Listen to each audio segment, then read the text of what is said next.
Assalamualaikum warahmatullahi wabarakatuh. Kami dari kelompok B akan mempresentasikan hasil tugas mata kuliah teori peluang dan implementasinya dengan judul Model Distribusi Eksponensial dan Poisson pada pola kedatangan pengunjung di Bento Cafe Ngagel.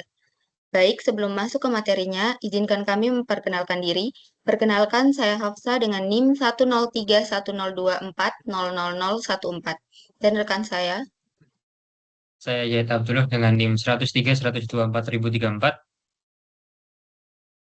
Saya Sindius Nida Zahra dengan NIM 1031024042.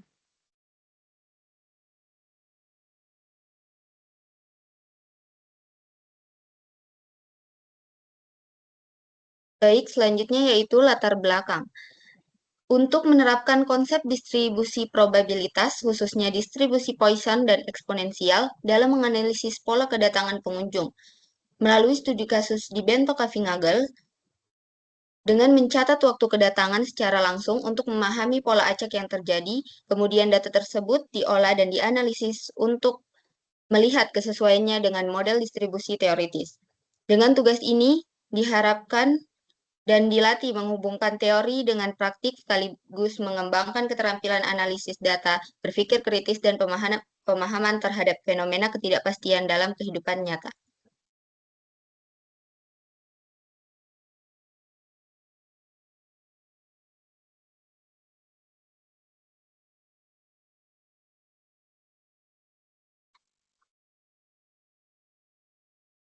Selanjutnya, probabilitas. Probabilitas adalah ukuran peluang terjadinya suatu kejadian. Dalam konteks data, probabilitas digunakan untuk mengukur kemungkinan suatu fenomena muncul berdasarkan pola historis atau teori distribusi tertentu. Nilainya adalah 0 dan 1. Kejadian yang mempunyai nilai adalah kejadian yang pasti terjadi atau telah terjadi. Sedangkan kejadian yang mempunyai nilai probabilitas 0 adalah kejadian yang tidak mungkin terjadi. Aspek penting dalam statistika probabilitas adalah penggunaan distribusi probabilitas. Probabilitas menggambarkan peluang terjadinya suatu kejadian atau nilai dalam suatu variabel acak.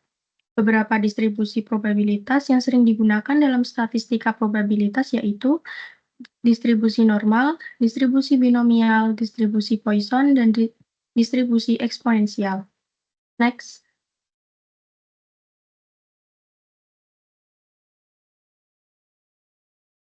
Distribusi Poisson. Distribusi Poisson adalah distribusi probabilitas diskrit yang digunakan untuk memodelkan jumlah kejadian dalam interval waktu atau ruang tertentu, dengan asumsi bahwa kejadian-kejadian tersebut terjadi secara independen dan dengan laju rata-rata tetap. Asumsi dari distribusi Poisson ini adalah kedatangan pelanggan yang sifatnya acak dan mempunyai rata-rata kedatangan sebesar lambda. Distribusi Poisson juga termasuk salah satu model matematika yang digunakan untuk menghitung kemungkinan atau probabilitas berapa kali suatu kejadian bisa terjadi dalam suatu jangka waktu atau tempat tertentu. Misalnya, kita ingin tahu berapa banyak pelanggan yang datang ke toko dalam 1 jam. Model ini sangat cocok jika dipakai dalam kejadian-kejadiannya seperti terjadinya secara acak, tidak saling tergantung, terjadi dengan rata-rata yang tetap. Jadi, pada distribusi Poisson ini, kita memakai simbol lambda untuk menyatakan rata-rata kejadian dalam waktu atau ruang tertentu. Next.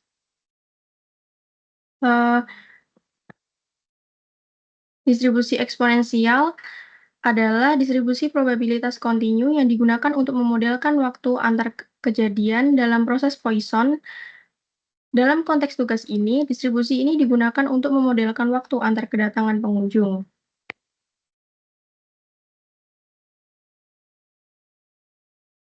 Contoh penerapannya, semisal kita ingin tahu berapa lama waktu antar kedatangan satu pengunjung dan pengunjung yang berikutnya.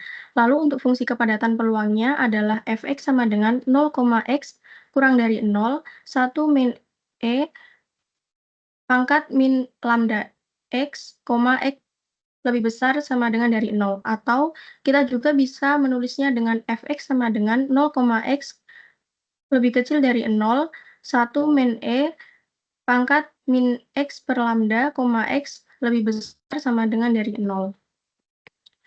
Sedangkan X adalah waktu tunggu antar kejadian. Lalu lambda adalah rata-rata kedatangan persatuan waktu. Jadi nilai peluang hanya dihitung untuk X lebih besar sama dengan dari 0 karena waktu tidak mungkin positif. Dan fungsi ini menghasilkan nilai antara 0 sampai 1. Next. Selanjutnya, laju kedatangan. Laju kedatangan adalah parameter utama dalam distribusi Poisson dan eksponensial.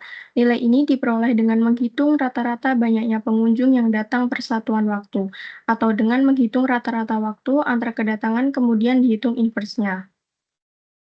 Cara menghitung lambda terdapat dua cara umum. Yang pertama, dengan menghitung jumlah kedatangan per waktu. Yang kedua, atau kita dengan bisa menghitung rata-rata waktu antar kedatangan. Lalu kita mengambil inversnya. Nilai pada lambda ini menunjukkan berapa sering kejadian terjadi dalam satuan waktu tertentu. Dalam konteks ini, maksudnya adalah berapa banyak pengunjung yang datang dalam satuan waktu, misalnya per hari, per jam, atau per detik. Lalu untuk rumusnya yaitu lambda sama dengan 100 dibagi dengan waktu akhir, dikurangi waktu awal, lalu dikalikan dengan 86400. Angka 100 tersebut menunjukkan jumlah pengunjung, sedangkan waktu akhir dikurangi waktu awal adalah selisih waktu observasi. Dan 86400 adalah jumlah detik dalam satu hari. Jadi hasil akhirnya adalah laju per detik. Jadi nilai lambda tetap atau stabil, itu artinya kedatangan pengunjung berlangsung secara konsisten dan bisa dihitung atau diprediksi secara statistik. Next.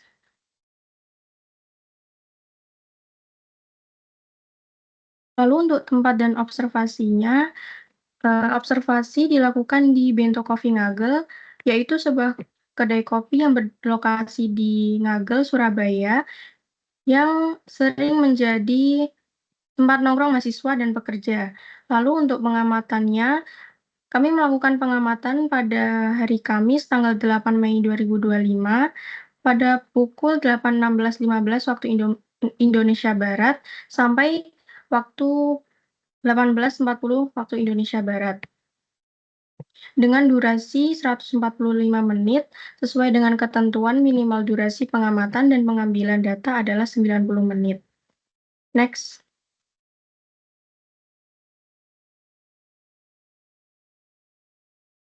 Lalu untuk objek penelitiannya, dalam observasi ini adalah menghitung jumlah kedatangan pengunjung yang mengantri di Bento Coffee Ngagel selama waktu pengamatan berlangsung. Untuk spesifiknya, kita hanya mencatat pengunjung yang benar-benar mengantri di kasir saja, bukan hanya sekedar pengunjung yang datang atau duduk. Next.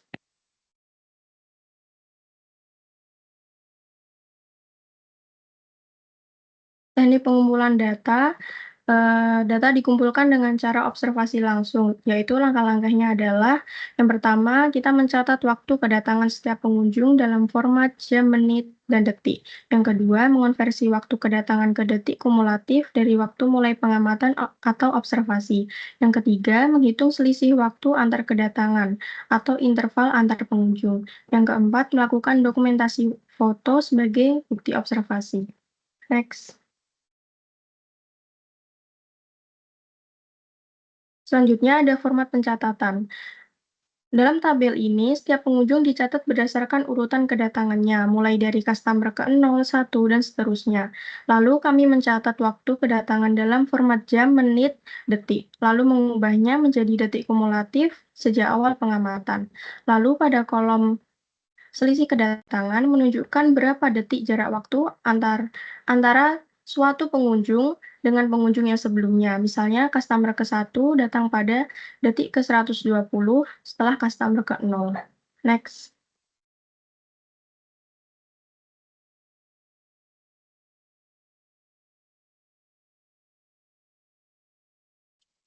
Baik, selanjutnya yaitu pengolahan data observasi. Jadi total waktu pengamatannya yaitu 2 jam 20 menit 47 detik atau jika dikonversikan dalam detik yaitu 8.447 detik. Yang pertama yaitu mencari selisih antar kedatangan dengan menggunakan rumus detik kumulatif, yaitu jam dikali 3.600 ditambah menit dikali 60 ditambah detik dikurang waktu awal dalam detik. Selanjutnya yaitu perhitungan rata-rata dan laju kedatangan. Rata-rata selisih atau beta rumusnya yaitu 1 per lambda. Dengan menggunakan cara manual yaitu lambda sama dengan 100 dibagi waktu akhir dikurang waktu awal dikali 86.400. Dan didapatkan hasil lambda sama dengan 0,011839. Sehingga betanya menjadi 84,47 detik per orang. Dan jika menggunakan average di Excel, yaitu beta sama dengan 83,63366337 detik per orang. Dari lambda sama dengan 0,0119569908. Nah, perbedaan ini terjadi karena fungsi average memperhitungkan variasi waktu antar kedatangan setiap pengunjung secara individual, sehingga lebih efisien terhadap fluktuasi dan pengelompokan kedatangan dibandingkan metode manual yang meratakan keseluruhan periode observasi. Selanjutnya yaitu visualisasi data kedatangan. Yang pertama ada gambar 1, histogram waktu antar kedatangan. Histogram gambar 1 menunjukkan waktu antar kedatangan pengunjung paling sering terjadi dalam interval pendek, mengindikasikan pola distribusi eksponensial dengan frekuensi menurun seiring bertambahnya selang waktu. Kemudian ada gambar 2 yaitu grafik jumlah kedatangan per 5 menit.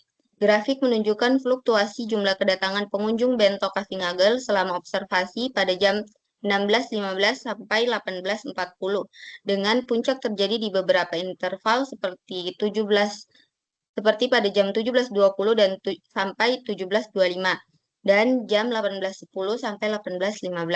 Variasi ini mencerminkan bahwa laju kedatangan tidak konstan dan dipengaruhi faktor waktu sehingga perlu dipertimbangkan dalam penerapan distribusi Poisson. Selanjutnya visualisasi data kedatangan. Pada gambar 3, menyajikan jumlah kumulatif pengunjung yang tiba di Bento Coffee Ngagel selama periode observasi dari pukul 16.15 hingga 18.35-40 detik. Sebuah horizontal menunjukkan waktu kumulatif dalam detik sejak awal observasi, mencapai total 88.447 detik atau setara 2 jam 20 menit 47 detik. Semu vertikal menunjukkan total jumlah pengunjung yang telah tiba hingga waktu tersebut mencapai 100 pengunjung pada akhir observasi. Garis pada grafik secara umum menunjukkan tren peningkatan jumlah pengunjung seiring berjalannya waktu, yang sesuai dengan proses kedatangan yang terus berlangsung. Namun, kemiringan garis tidak konstan, mengindikasikan adanya variasi dalam laju kedatangan. Bagian grafik dengan kemiringan yang lebih curam menunjukkan periode di mana kedatangan pengunjung terjadi lebih cepat. Misalnya terdapat peningkatan yang relatif cepat pada awal observasi hingga sekitar detik 0 hingga 2200 dan kembali meningkat menjelang akhir observasi setelah detik 7000. Bagian grafik dengan kemiringan yang lebih landai menunjukkan periode di mana laju kedatangan melambat. Contohnya setelah sekitar peningkatan awal, kemungkinan grafik menjadi lebih dasar di sekitar detik 2200 hingga 4000.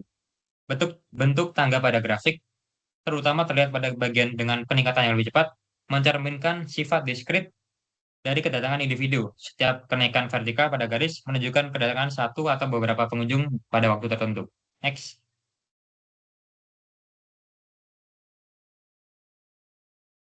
Gambar 4 menyajikan histogram data aktual yang merepresentasikan frekuensi relatif dari waktu antar kedatangan pengunjung.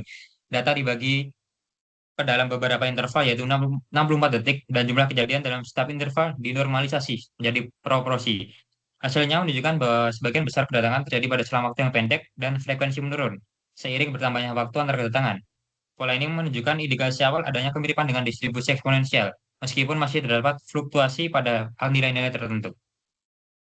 Gambar 5, kurva keberatan probabilitas menunjukkan kurva PDF eksponensial teoritis dengan parameter lambda sama dengan 0,0111839 yang diperoleh dari hasil observasi rata-rata waktu antar kedatangan dengan sebesar beta sama dengan 84,40 detik per orang. Kurva ini menurun tajam pada nilai terkecil dan mendekati nol pada nilai yang lebih besar. Sesuai karakteristik khas dari distribusi eksponensial, kurva ini digunakan sebagai pembanding teoritis dalam pembandingan penilaian kesesuaian visual. Next.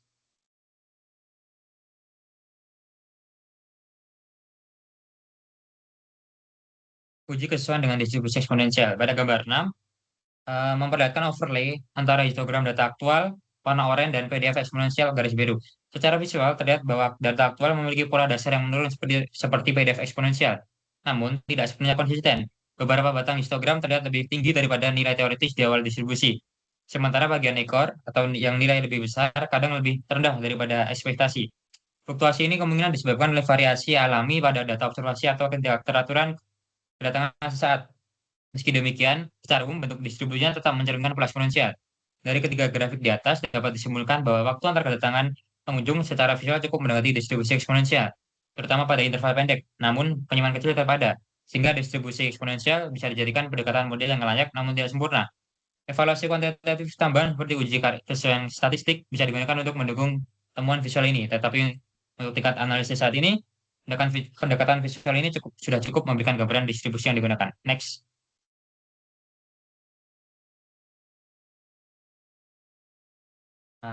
Kemudian distribusi Poisson digunakan untuk memodelkan jumlah kedatangan pengunjung dalam interval waktu tertentu, acak dan independen.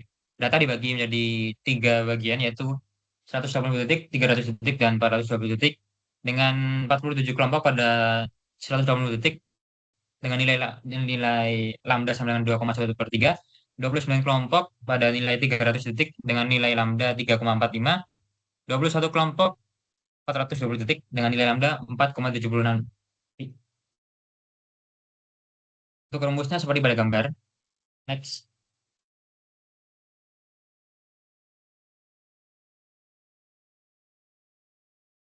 Dari analisis pada ketiga jenis interval, dapat disimpulkan bahwa jumlah kedatangan pengunjung umumnya mengikuti distribusi Poisson.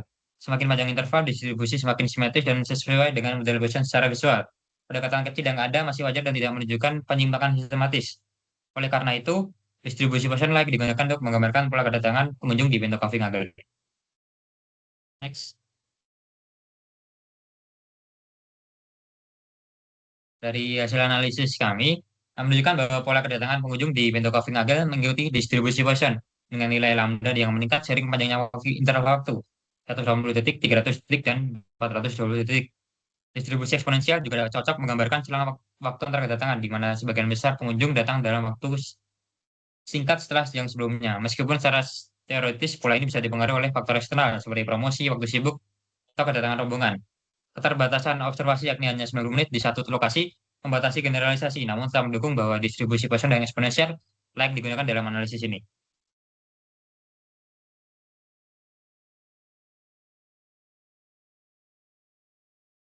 Baik, sekian presentasi dari kelompok kami. Mohon maaf apabila ada salah kata. Wassalamualaikum warahmatullahi wabarakatuh.